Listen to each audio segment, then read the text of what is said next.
오늘 말씀 제목은요, 우리 11월 들어 세 번째로 마음경영 시리즈, 오늘 말씀 제목 따라해 볼까요? 감사의 마음 상태. 네, 오늘 말씀 제목은 감사의 마음 상태. 우리가 감사를 고백하고 있는데, 그 감사를 고백하는 우리 자신의 마음 상태가 어떤 상태인가? 오늘 본문 속에 등장하고 있는 하박국 선지자의 마음 상태를 통해서 살펴보기를 원합니다. 올해도 어김없이 추수감사절이 돌아왔습니다. 하나님께서 분부하신 감사의 명령은 삶의 정황이나 처지를 묻지 않습니다.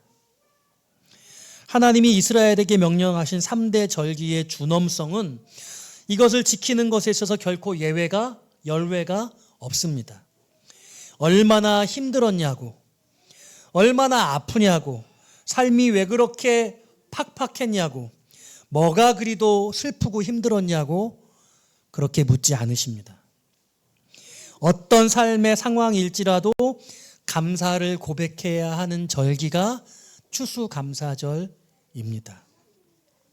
대학에 떨어져도 감사, 몸이 죽을 만큼 아플지언정 감사, 이별이나 혹 사별을 했음에도 불구하고 감사하라고 분부하십니다.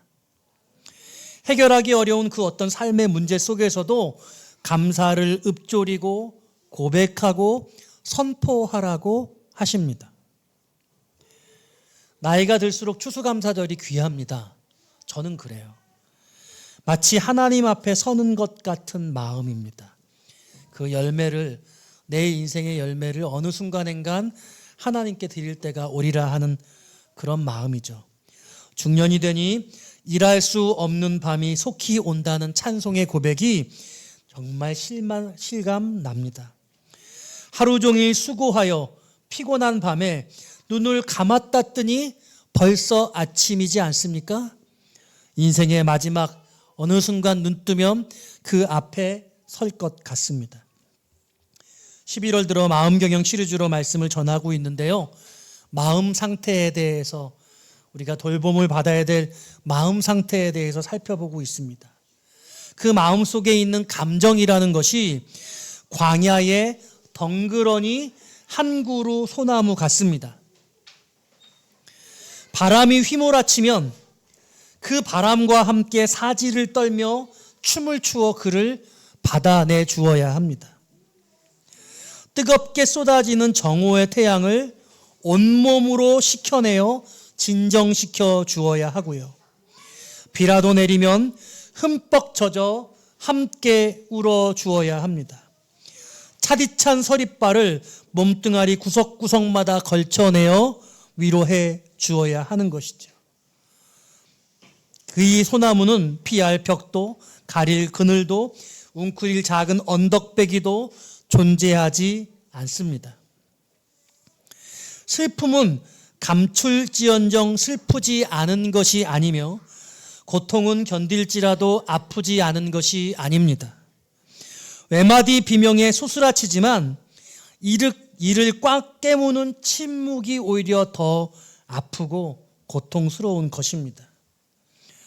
언제 지나치는지조차 알 수 없는 작은 결의 감정선들이 켜켜이 쌓여 인생을 무너져 내리게 합니다.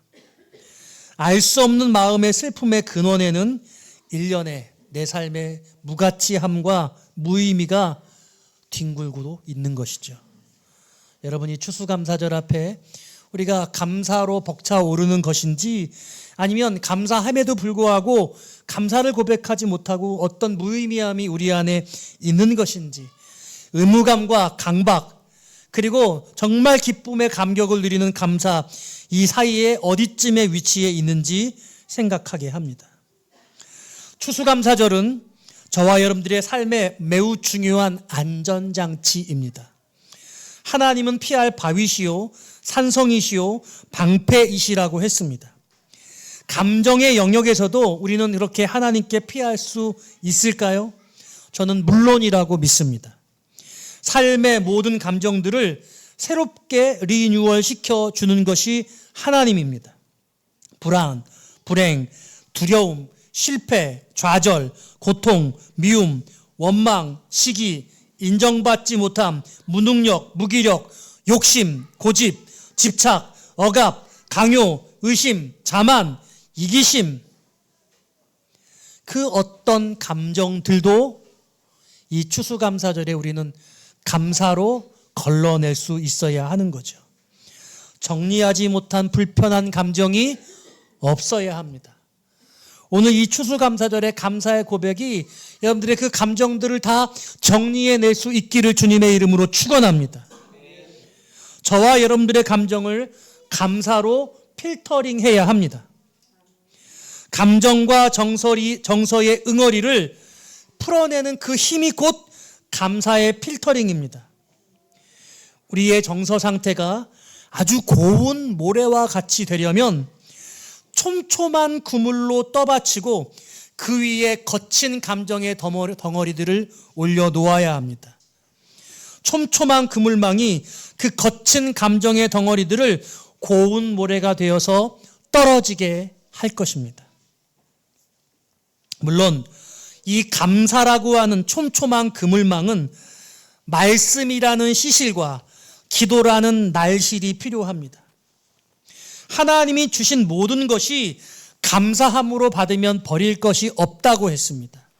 왜냐하면 말씀과 기도로 이 세상의 모든 것들을 거룩하게 할 수 있기에 이 말씀의 시실과 기도의 날실로 감사의 걸음망으로 우리의 삶의 감정의 정서의 덩어리들을 걸러내면 우리는 고운 마음결을 소유할 수 있는 것이죠. 중요한 것은 그 촘촘함입니다. 촘촘함이 중요합니다. 감사가 많다는 것은 그물이 촘촘하다는 뜻입니다. 이 같은 감사의 고백으로 인생의 온갖 더러운 문제들을 걸러낼 수 있습니다. 말씀의 시실과 기도의 날실로 촘촘하고 튼튼하며 견고한 감사의 그물망을 만듭시다. 추수감사절은 놀라운 날입니다. 감사의 필터링으로 한 해 동안 달려오며 여러분 안에 있는 여러 가지 불편한 모든 정서의 덩어리들을 깨끗하게 정화시키는 날인 것입니다. 할렐루야. 여러분 오늘 그러므로 정말 기뻐하고 감사하고 여러분 몸과 마음으로 정말 즐거워하며 여러분 그 행복감으로 가득 충만해져서 정말 돌아가는 저는 그런 날 만드시기를 바라요. 감사절 났는데 그냥 덤덤한 마음으로 뭔가 감사절을 보내야 한다는 그런 의문감으로 지금 왔을지라도 이 예배의 과정을 통해서 우리가 정말 격정적인 감사의 환희와 기쁨을 누리고 그 감격이 우리의 삶을 새롭게 살고 도전할 수 있는 그런 마음으로 만들어 보자는 거예요. 오늘 말씀의 키워드는요, 핵심 감정이에요. 핵심 감정. 지난 시간에 제가 말씀을 전하면서 우리 안에 핵심 감정이 있다고 그랬어요. 우리의 삶을 좌지우지하게 하는 가장 중요한 이 감정에 어떤 모티브가 있다는 것이죠. 저는 이 핵심 감정이라는 키워드를 가지고 오늘 이 하박국 3장의 말씀을 함께 나누고 싶은데요. 첫 번째 오늘 주시는 하나님의 메시지는요, 하박국의 마음 상태가 어떤 것인가를 살펴보는 겁니다. 그리고 여러분들의 마음 상태와 하박국의 마음 상태를 비교해 보는 거예요. 그러려면 여러분 이 하박국이 어떤 사람인지 조금 소개가 필요할 것 같습니다. 이름이 참 하박국, 호박국 아니고 하박국이에요. 사실 성경에 어디에도 이 하박국에 대해서 나와 있지 않습니다. 오직 하박국서 1장에 하박국을 소개하고 있습니다.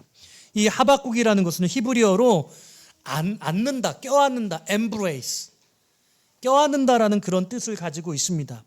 그래서 이 뜻을 통해서 열왕기하 4장 16절에 등장하는 수넴 여인의 아들이 아닐까 하는 그렇게 생각하는 그런 신학자도 있습니다. 제롬이라고 하는 유명한 교부는요, 이 히브리어 이 하박국이라는 이름이 또 씨름하다라는 뜻도 있어요. 레슬, 씨름하다라는 뜻도 있어서 그 이름의 뜻이 씨름하는 자라고 불리워지는데요. 그래서 이 하나님과 씨름하듯 하나님과 대질하며 고백한다, 이렇게 해석하기도 하였습니다. 그러나 하박국에 대해서 다른 알려진 어떤 것도 없고 오직 이 본문 말씀을 통해서 확실한 부분이 있어요. 그게 뭐냐? 이 하박국은 성가대원이었습니다. 찬양대원이었어요. 레위의 후손이라고 볼 수 있습니다. 오늘 여러분 읽으신 본문 19절 말씀의 맨 마지막 부분 이렇게 말하고 있죠. 이 노래는 지휘하는 사람을 위하여 내 수금에 맞춘 것이니라. 여러분, 지휘자를 위해서 나의 수금, 자기가 연주하는 그런 수금에 맞춘 것이다. 그러니까 찬양대원 중에 한 사람이었다라고 이해할 수 있는 것이죠. 그러니까 여러분, 이 하박국이 선지서잖아요. 소선지서인데 선지자 중에 한 사람으로 이 하박국서가 다뤄지고 있는데, 이 하박국이 선지자인데 성가대원, 악기를 연주하는 성가대원이었다, 그렇게 이해할 수 있는 것입니다. 그런가 하면 여러분, 선지자라고 하는 직책은 어떤 역할을 해요? 말씀을 선포하잖아요. 그래서 이게 예언 또는 말씀의 선포, 이게 선지자의 역할인데, 그럼 백성들 앞에서 하나님의 말씀을 선포하는 역할을 했는가? 하박국서 1장, 2장, 3장에 보면 그 어느 부분에도 이스라엘 백성들 앞에 말씀을 선포하고 있는 부분이 없어요. 하박국서 내용은 뭐예요? 하나님과 대면해서 씨름하고 있는 그런 선지자의 모습을 보여주고 있어요. 그러니까 매우 독특해요. 찬양대원이었는데 백성들 앞에 말씀을 예언하거나 선포한 것도 아닌데 선지자로 분류되어 있고, 그런데 직업은 악기를 연주하는 성가대원이었다. 그렇게 이해를 하시면 되겠습니다. 자, 이 오늘 본문 속에 이 성가대원이었던 이 찬양으로 이 노래가 지어지고 있는데, 하박국이 어떤 마음 상태인가를 잘 알려주는 여러 가지 대목들이 절절히 등장하고 있는데요. 제일 먼저 16절 말씀을 살펴봐야 됩니다. 16절 말씀 같이 한번 읽어볼까요? 시작.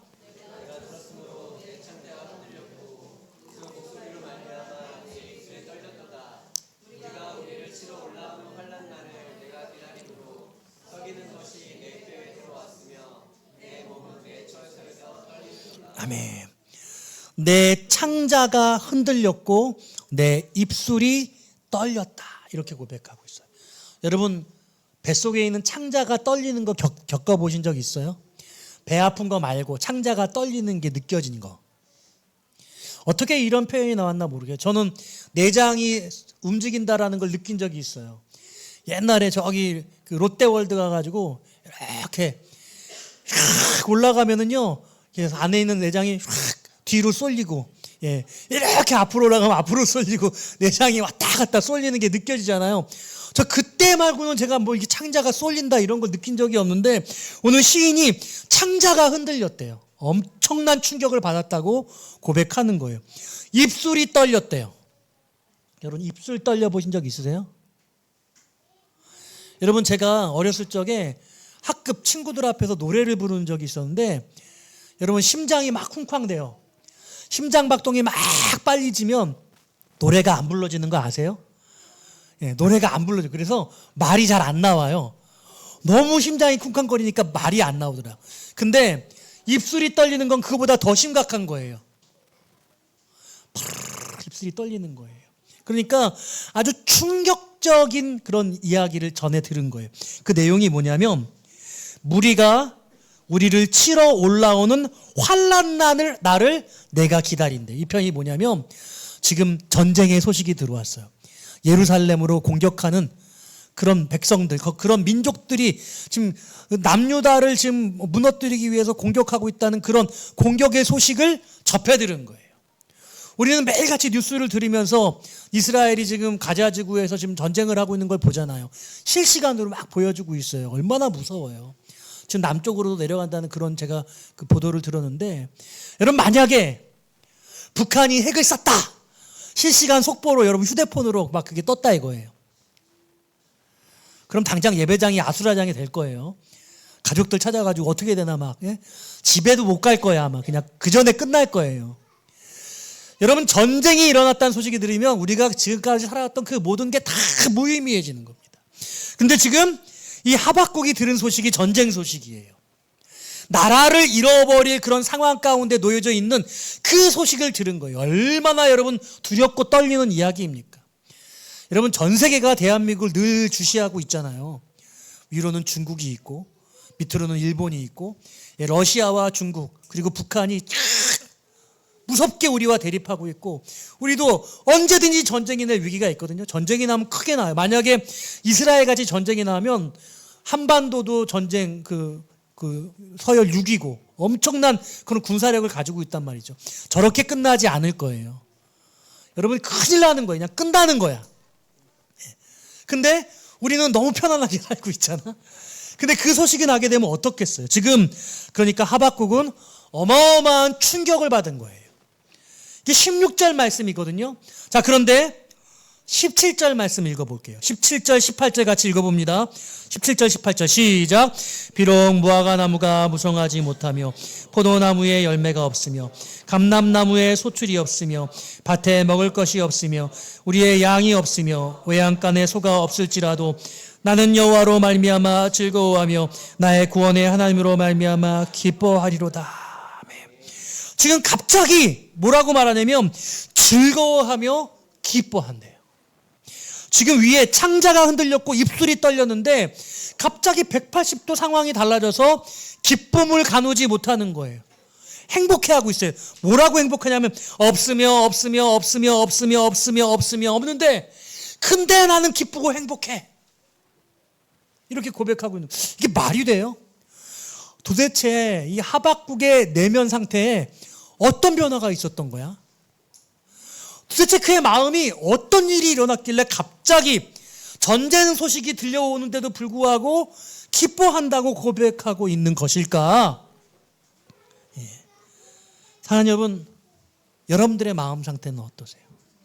추수감사절을 여러분 대하는 이 자리에 나온 여러분들의 마음 막 기쁨으로 충만해가지고 너무 감사하고 행복하시고 이러세요? 아니면 추수감사절인데 뭐 하나님께 마땅히 드릴 것도 그렇게 많지 않은 것 같고 이런 마음이세요?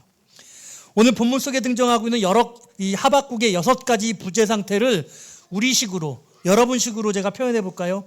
무화과 나무가 무성하지 못하며 2023년 사업에 소득이 거의 없으며 포도나무 열매가 없으며 주식이 완전 나락으로 갔으며 감람나무에 소출이 없으며 대출이자 금리가 완전 올라갔고 밭에 먹을 것이 없으며 마이너스 통장이 마이너스 밑바닥까지 다 내려가서 잔고가 없으며 우리의 양이 없으며 자동차 사고가 나서 완전히 퍼져서 자동차를 회복 불가능한 상태에 있고 외양간에 소가 없을지라도 집사람이 가출했으며 뭐 이런 얘기예요. 이런 얘기. 여러분의 상태를 한번 써보세요. 없으며 여러분 없는 거 뭐예요? 돈도 없고 기쁨도 없고 마음의 여유도 없고 건강도 없고 없는 거 많은 거예요. 지금 하박국이 없고 그러거든요. 근데 그 전쟁의 소식 때문에 창자가 흔들리고 입술이 떨리는 그런 두려움 속에서 어떻게 이렇게 기쁜 마음으로 바뀌게 됐을까? 그러려면 이 하박국서의 내용을 이해해야 되는데 두 번째 하나님의 메시지로 가봐야 돼요. 하박국의 이 기쁨의 상태를 가지기 이전 마음의 상태는 무엇이었는가? 다시 말하면 하박국의 핵심 감정은 무엇이었나? 여러분, 저와 여러분 모두에게는 핵심 감정이 있어요. 핵심 감정이 무엇인가를 아는 것이 중요하거든요. 하박국은요, 지금 하나님께 질문하고 있어요. 이 세상의 불의를 묻고 있는 거예요. 하박국 1장 13절에 보니까요, 이렇게 고백해요. 주께서는 눈이 정결하심으로 악을 참아 보지 못하시며 패역을 참아 보지 못하시거늘 어찌하여 거짓된 자들을 방관하시며 악인이 자기보다 의로운 사람을 삼키는데도 잠잠하시나이까? 어떻게 저렇게 불의한 일이 판치고 있는데 하나님 정결하신 눈을 가지고 지켜보고만 계십니까? 이렇게 말하고 있어요. 대한민국 사회가 지금 어때요, 여러분? 여러분, 정치를 보면 다 치고받고 싸우는 것만 보이잖아요. 경제를 보면은요, 너무너무 물가가 많이 올랐어요. 11월 달, 10월 달도 물가가 안 잡혔대요. 늘 살기가 너무너무 어려워요. 계속해서 인플레이션이 있어요. 답답하기 짝이 없어요. 도대체 이 나라가 왜 이 모양이야? 하박국이 그런 거예요. 아니, 왜 이렇게 나라가 어려워? 지금 적들은 공격하고 있고, 지금 대통령들, 위정자는 이렇게 어려운 사람들 왜 그냥 놔두는 거야? 당시에 하박국 시대의 상황에 대해서 조금 설명을 해드릴게요. 이 하박국서가 언제 쓰여졌냐면, 여러분, 남유다 왕국, 예루살렘이 주전 586년에 멸망했어요. 586년. 근데 이 하박국서는 주전 605년 정도에 쓰여졌다고 그래요. 계산해 보면 예루살렘, 남유다 왕국이 멸망하기 한 20년 전쯤이에요. 그러니까 국가가 멸망하기 직전 상태니까 나라 분위기가 아주 엉망이었겠죠. 여러분, 조선시대 말엽, 고려시대 말엽, 민심이 흉흉했거든요. 그러니까 지금 남유다도 아주 민심이 흉흉한 상태였던 거예요. 왜 어떤 일이 그 시대적으로 일어나고 있었느냐? 갈대아 세력이 일어나고 있었어요. 이 갈대아 세력이 어떤 세력이냐면 신흥 바벨론이에요. 우리로 치면 신흥 중국이 막 강성해서 미국에 필적할 만한 수준으로 지금 올라오니까 미국이 계속 배제시키려고 그러고 더 성장하지 못하도록 억압하는 거예요. 기술적으로도 그렇고 경제적으로도 그렇고 군사적으로도 그렇고 외교적으로도 그렇고 여러 가지 팀을 짜가지고서 억누르는 거거든요. 위축시키는 거예요. 바벨론이 막 신흥 강국으로 커가니까요. 이 아수르 제국이 바벨론을 여러분 견제해야 되니까 밑에 있는 애굽 왕조랑 서로 결탁을 해서 이 바벨론과 어떻게 보면 견제를 하려고 했어요. 그때 이 남유다 왕국의 왕이 누구였냐면 그 유명한 요시야. 따라해 볼까요? 요시야. 요시야 같은 왕이 없었다고 성경은 그렇게 말해요. 아주 훌륭한 분이에요. 어려서 왕이 돼가지고요, 종교개혁을 단행해서 그 당시에 모든 이스라엘 백성, 남유다 백성들에게 존경을 받고 있었습니다. 근데 이 요시야 왕이 그 아수르와 애굽의 어떤 압제를 받고 있었기 때문에 이 요시야 왕은 정치적으로 외교적으로 바벨론의 편을 들어야 우리나라의 국익이 된다고 생각했던 거예요. 여러분, 미국의 편을 들어야 돼, 중국의 편을 들어야 돼. 어떻게 해야 되는 게 좋은 거야? 정치가 바뀔 때마다 그것에 대해서 왈가왈부하잖아요. 우리는 잘 몰라. 현실적으로 거기에 임해봐야 아는 거예요. 우리는 이렇게 저렇게 말할 수 있지만 부딪혀보지 않았기 때문에 잘 모르는 거예요. 요시야 왕은 바벨론의 편에 들어야 이 남유다에게 유리할 거라고 생각을 했던 거죠. 그래서 아수르와 전쟁을 하게 돼요. 그래서 애굽과 아수르를 반해서 전쟁을 하러 나가는데 그게 무깃도 전쟁이에요. 처음 들어보죠? 성경을 읽어보시면 나와요. 나중에 읽으시다가 나오면 이때 생각하시면 돼요. 무깃도 전쟁. 근데 이 무깃도 전쟁에 나가서 이 요시야 왕이 전사했어요. 죽어버려요. 그토록 기대하던 훌륭한 믿음의 사람이었고 온 백성들의 칭송과 신뢰를 받았던 왕이었는데 그냥 전장에 가서 하루아침에 전사해버리고 말아요. 요시야 왕 때 종교개혁을 단행하고 나라가 다시 부국하고 강병할 수 있다고, 흥행할 수 있을 것이라고, 회복될 수 있을 것이라고 온 백성들이 그런 기대를 가졌는데요, 그냥 요시야 왕이 죽고 그리고 얼마 안 돼서 그냥 남유다가 확 멸망해버리고 말아요. 바로 이 하박국은 이 요시야 왕이 막 전쟁에 죽고 이 마렵 시대를 활동했던 선지자예요. 여러분이 요시야 왕이 죽고 나서요, 그 요시야 왕의 둘째 아들 여호아하스라는 둘째 아들을 왕으로 세웠습니다. 근데 이 여호아하스를요, 애굽에서 끌고 가서 이 여호아하스를 죽여버립니다. 그리고 요시야 왕의 첫 장남이었던 엘리야김을 다시 왕으로 세웁니다. 이게 어용왕이에요. 어용왕. 애굽이 엘리야김이라는 이름을 바꿔서 여호야김으로 새 이름을 줍니다. 그러니까 애굽이 얼마나 괴뢰 정권이었는지 알 수 있는 거죠. 왕 이름까지 바꿔버렸습니다. 그리고 이 여호야김 왕위에 오르자 애굽 왕의 힘을 의지하고 백성들을 억압하기 시작했어요. 이 일로 말미암아 유다 왕국은 점점 더 어려워져 갔습니다. 많은 군중들은 요시야 왕을 생각하고 그 당시를 회복을 기대했지만 그러지 않았던 거예요. 대다수의 보통 사람들은 고통받고 압제당했던 겁니다. 이런 시대에 이 하박국 선지자가 하나님 앞에 묻고 있는 거예요. 왜 저런 선량한 사람들이 고통을 당하고 죽어나가게 놔두고 있습니까? 하나님 앞에 묻고 있는 거예요. 그러니까 다시 말하면 하박국의 핵심 감정이 뭐냐라고 할 때 하박국의 핵심 감정은 의로움이었어요. 불의, 불공정. 공정하지 않은 것에 대해서 견디지를 못하는 거예요. 하나님 살아계시다면 저렇게 착한 사람들, 선량한 사람들을 지켜주셔야 하는 것 아닙니까? 왜 나라가 이 모양입니까? 제가 어렸을 적에요, 형하고 많이 싸웠거든요. 뭐 가지고 싸웠냐면요, 과자 가지고 싸웠어요. 형은 큰 과자를 가지고 저는 작은 과자를 가지면 왜 과자가 크기가 다르냐. 형은 옷을 사주는데 저는 맨날 옷을 내려 입어요. 그럼 왜 나는 새 옷을 안 사주냐. 물론 지금 생각하면 형편이 어려우니까 형 옷 물려 입는 게 당연하겠죠. 그래서 저는 늘 불만이었어요. 불공평해. 저는 그래서 제가 공정하지 않은 걸 못 견뎌해요. 근데 제가 공정하지 않은 걸 못 견딘 건 저의 그런 자란 환경 때문이라고 생각했거든요. 근데 제가 제 딸을 보니까 그렇지 않더라고요. 하나밖에 없는데도 되게 불공평한 걸 못 견뎌 하더라고요. 그냥 타고나는 거예요.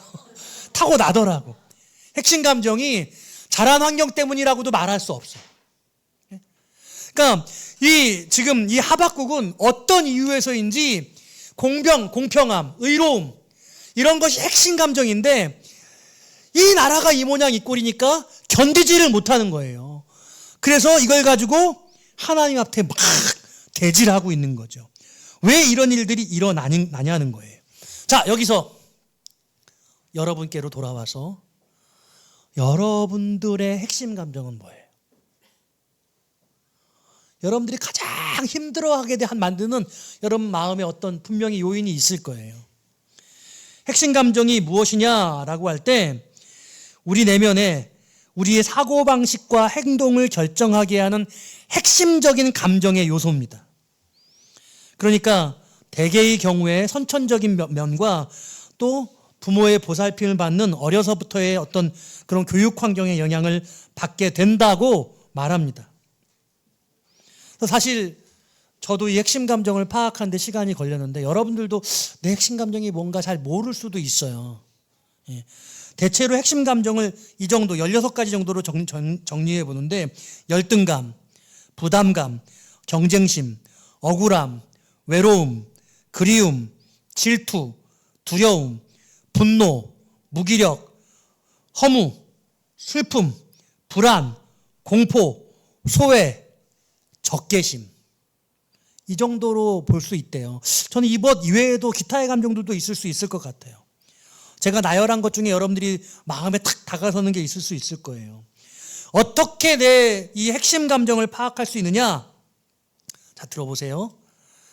여러분들이 감정이 막 요동쳐서 매우 여러분들이 불편한 어떤 상황들이 맞이하게 되면 그때 여러분들의 감정 상태를 스스로 돌아보는 거예요. 어떤 느낌이 드는지 자기를 살펴야 돼요. 감정이 과하게 생길 때 그 민감해지는 상황을 적어보고 그리고 그와 같은 감정이 낯설지 않을 거예요. 익숙해. 그런 감정은 완전히 새로운 감정이 아니라 이전에 있었던 감정이 또 똑같은 감정이 올라오는 거거든요. 그 이전에 있었던 감정의 그 사건들을 적어보는 거예요. 그와 관련된 어렸을 적 오래된 기억들, 잊혀지지 않은 기억들을 적어보는 겁니다. 생각나는 대로 한 3-4가지 정도를 적어보라고 전문가가 조언해요. 그리고 그 사건에 대해서 그 사건이 있었던 그 시대, 그 시기에 그때 느꼈던 그 감정들을 정리해 보는 거예요. 그러면 그 3-4가지 적은 사건들 속에서 공통적으로 흐르는 어떤 감정의 분모, 공통분모가 나온다는 거예요. 그게 여러분들의 핵심 감정이에요. 핵심 감정. 불공평해라고 생각했던 그 불공평함이 사실 저는 돌아보면 불공평하지 않다고 지금은 생각하거든요. 근데 그때는 그렇게 불공평하다고 생각했어. 그리고 저는 어떤 마음을 가졌냐면 나는 정말 모자라. 나는 정말 무능해. 나는 정말 형편없는 존재야. 저는 저를 그렇게 생각했었거든요. 예수님 만나기 전까지.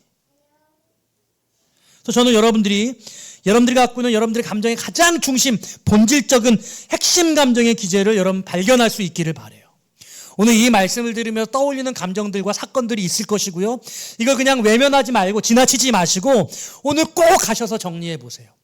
오늘이 아니면 이번 주간이라도 여러분 꼭 기억하시고 정리해 보시기를 바라요. 예를 들면 경쟁심이 핵심 감정으로 작동하는 사람들은요, 항상 사람들을 편을 갈라요. 타인을 이기고 싶다는 마음가짐으로 행동합니다. 전교 1등이 되기 위해서 밤새워 공부하는 것, 여러분 그래서 좋은 성적을 거둘 수 있잖아요.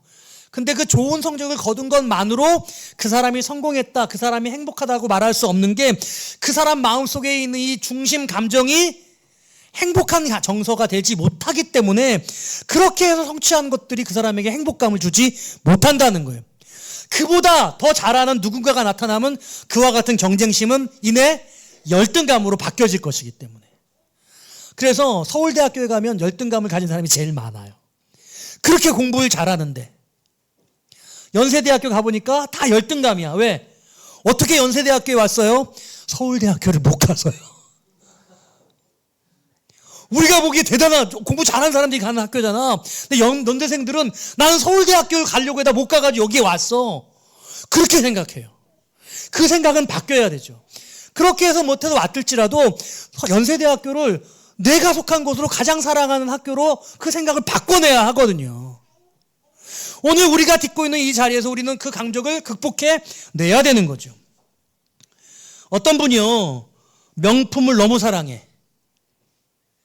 그냥 돈 생기면 쇼핑 중독, 비싼 가방 이런 거 다 폼내고 입고 다니고 들고 다니고. 여러분 왜 그럴까요? 열등감에서 비롯될 수도 있어요. 내가 이걸 들고 있으면 내가 좀 괜찮은 사람이 될 수 있을지도 몰라. 그런데 또 다른 게 원인일 수도 있어요. 소외감 때문일 수도 있습니다. 주변 사람들이 모두 다 명품을 착용하고 있어요. 내 주변 사람들은 다 막 백 하나씩 다 들고 있는데 나만 백이 없어. 그러니까 소외당하는 것 같거든. 그러니까 나도 사는 거예요. 여러분, 여러분이 명품인 줄로 믿습니다. 네. 여러분, 그러니까 우리 안에 내가 왜 이렇게 화가 나지? 나 왜 이렇게 불행감을 느끼지? 여러분의 핵심 기제가 있다니까요. 그걸 깨달아 아는 것이 중요합니다. 이런 핵심 감정들은 주로 부정적인 심리로 작동하고, 여러분들 때로는 이런 부정적인 심리가 여러분들에게 폭발적인 삶의 에너지를 공급해줘요. 내가 누군가를 너무 미워해. 그래서 내가 저 사람을 반드시 복수하고 말 거야. 어마어마한 에너지를 만들어내요. 대단한 능력을 나타냅니다. 그런데 그 복수를 성공하고 나면 그 사람이 행복합니까? 아니요. 그 복수심은 그 사람을 무너뜨리지만 자기 자신까지 무너뜨리게 만들거든요. 이 감정은 회복돼야 될 문제예요. 세상 사람들이, 상담자들이 이 핵심 감정을 어떻게 해결해 나가야 될까 두 가지로 조언을 하더라고요. 첫 번째로 핵심 감정을 이해하고 인정해야 된대요. 그리고 내가 항상 그와 같은 감정의 사고의 바탕에서 결정하고 행동한다는 것을 알아야 한다는 거예요. 그래야 이 사고를 수정할 수 있게 된대요. 상담적 접근이에요. 맞는 말 같죠? 우리 다 그렇게 상담을 받아요. 두 번째로 핵심 감정은 과거에서 비롯된 감정이라는 것을 명확하게 이해해야 한대요. 그래서 과거의 감정에 억눌리지 말고 현재의 감정, 오늘 내가 느끼는 현재의 감정을 중시하라고 강조해요. 맞는 말 같아요. 둘 다 여러분 고개가 끄덕여져요. 그렇죠? 그런데 성경에서는, 하나님의 말씀으로는 뭐라고 할까? 이게 오늘 하나님께서 주신 세 번째 메시지입니다. 하박국의 핵심 감정과 오늘 여러분들의 핵심 감정의 차이가 무엇이냐? 이 질문이거든요. 그것은 그 감정을 어떻게 다루느냐 하는 거예요. 그 감정을 어떻게 다루느냐. 다른 말로 하면 하박국은 자신의 이 정의감, 불의에 대한 마음의 분노, 이런 마음을 하나님 앞에서 다루고 있다는 거예요. 이걸 하나님과 씨름하고 있어요. 여러분들 안에 있는 어려운 감정들을 우리는 어떻게 씨름해요? 우리는 그 감정을 제공한 사람과 씨름하잖아요. 우리의 과거의 사건과 씨름하잖아요. 그리고 그 감정들을 다시 야기시킨 그 사람들하고 씨름하잖아요. 그런데 지금 오늘 하박국을 봤더니 이 문제를 왕하고 씨름하는 것이 아니라, 불의한 자들과 씨름하는 것이 아니라 하나님과 씨름하고 있어요. 하나님과 씨름하고 있어요. 사랑하는 여러분, 오늘 하나님과 씨름해야 될 줄로 믿습니다. 오늘 여러분들이 갖고 있는 이 감정의 어려운 문제들, 중심 감정들, 나를 무너뜨리고 나를 불행하게 만드는, 감사하지 못하게 하는 이 감정들을 하나님 앞에, 내가 왜 이 문제로 이렇게 어려워하냐고, 왜 나의 아버지는, 나의 어머니는, 왜 나의 형제들은, 내 친구들은 나에게 이런 어려움을 나에게 주냐고, 하나님 왜 그런 거냐고 하나님 앞에 씨름해야 하는 거예요. 오늘 하박국은 하나님과 씨름하는 내용으로 가득 차 있어요. 하박국 2장 1절 말씀 찾아서 한번 읽어보겠습니다. 하박국 2장 1절입니다. 다 같이 읽어볼까요? 시작.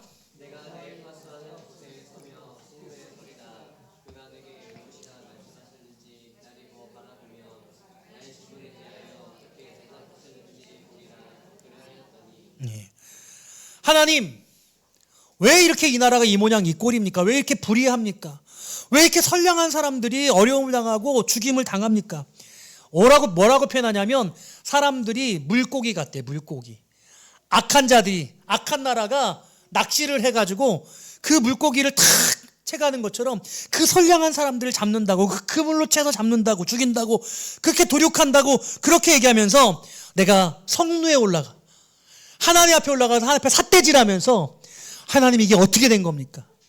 나 하나님의 말씀 들어야 하겠습니까? 이 세상이 이렇게 불의한 문제, 이런 문제, 이 불공정한 이 문제 하나님 해결해야 되겠습니다. 여러분, 대한민국에 노사분규가 있고 그들의 사정을 보면 가슴이 찢어지잖아요. 예?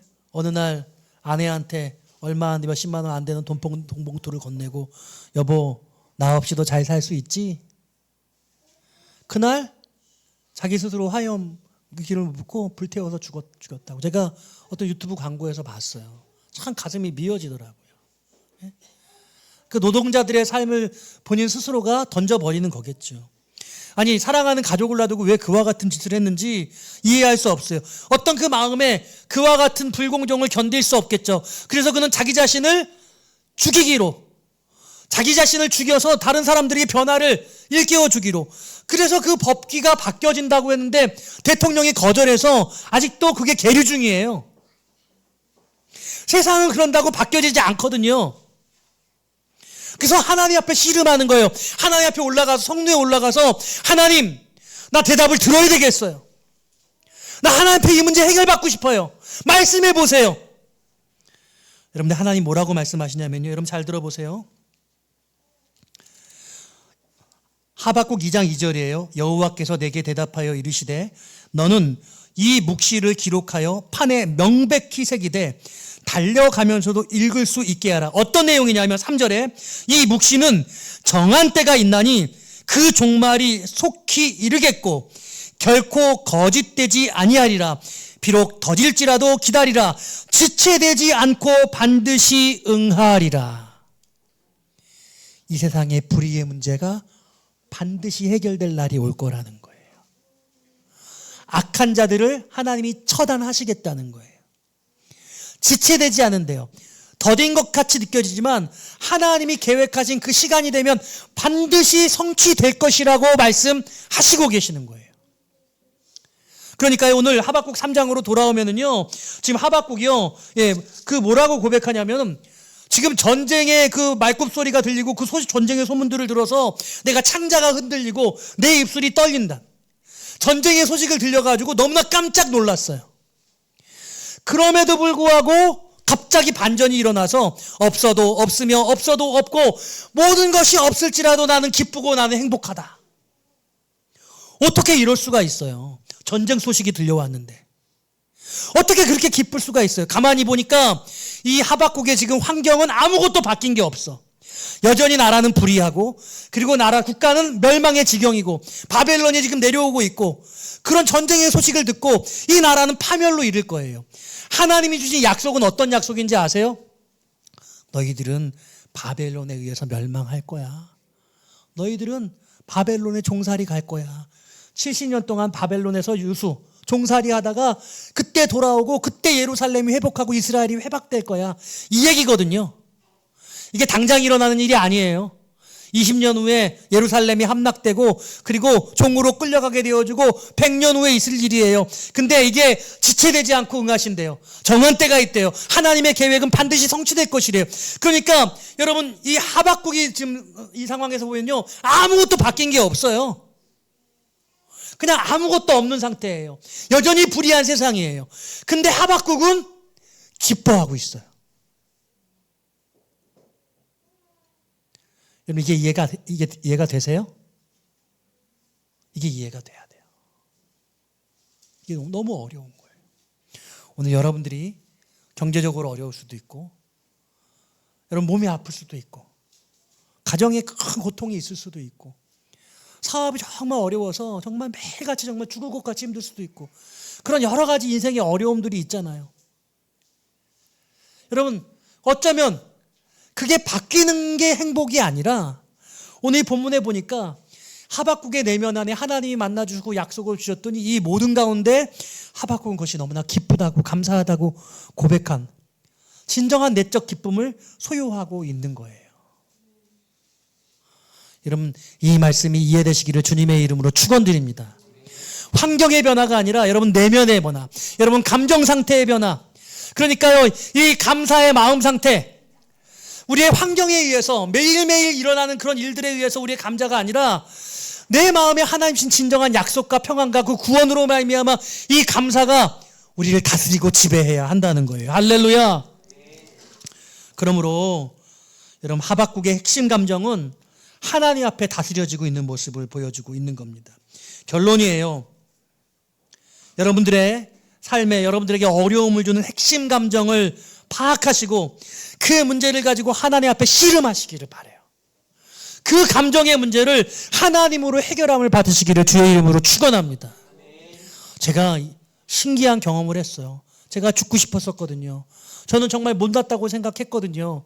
그런데요, 제가요, 예수 믿고 구원의 확신을 얻고 하나님 앞에 귀한 삶을 살다 보니까요, 제가 너무 존귀하고 하나님 저를 너무나 사랑하신다는 마음에 제 그런 마음을 다 언제 그런 마음을 가졌는지를 생각할 수가 없어요. 여러분, 그때 옛날의 모습, 제 모습을 봤었어야 돼요. 아주 형편없었어요. 그냥 아주 패배의식과 그 마음에 찌든 부정적인 마음. 제가 주변 사람들을 되게 어렵게 했어요. 늘 비판하고. 교회를 다니면서도 그랬었거든요. 근데 그런 마음을 하나님이 바꿔주셨어요. 그 내면에 하나님이 은혜로 터치해 주시니까 바뀌더라고요. 여러분들의 인생에 바뀌지 않을 것 같은 그런 감정을 우리 하나님 바꿔줄 수 있는 줄로 믿으시기를 바랍니다. 하박국은요, 지금 전쟁 소식 들려오고 나라적으로 아무것도 바뀐 것도 없지만 너무 기쁘대요. 그래서 뭐라고 말하냐면 오늘 본문의 말씀 가운데 17절에 19절에 이렇게 말하고 있어요. 주 여호와는 나의 힘이시라. 나의 발을 사슴과 같게 하사 나를 높은 곳으로 다니게 하신다. 높은 곳으로. 밑바닥으로 다니는 게 아니에요. 감정 상태가 막 낮아져가지고 온갖 마음의 고통과 아픔들을 다 느끼면서 헤매면서 그러는 게 아니라 삶의 어떤 상황 속에서도 높은 곳에서 삶을 이렇게 여유 있게 관조할 수 있게 하는 거죠. 여러분, 왜 싸워요? 그 사람과 나랑 다이다이 하니까 싸우는 거예요. 대등하다고 생각하니까 싸우거든요. 우리는 우리 아들, 딸하고 안 싸워요. 우리는 우리 부모님하고 안 싸워요. 왜요? 격이 다르잖아요. 저는 아들, 딸하고 싸우는데요. 그럼 같아지는 거예요, 순간. 같아지는 거예요.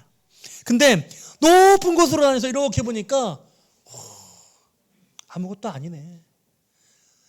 그 정도 어려움 나는 다 견딜 수 있고 감사해. 삶의 환경이 나를 지배하지 않아요.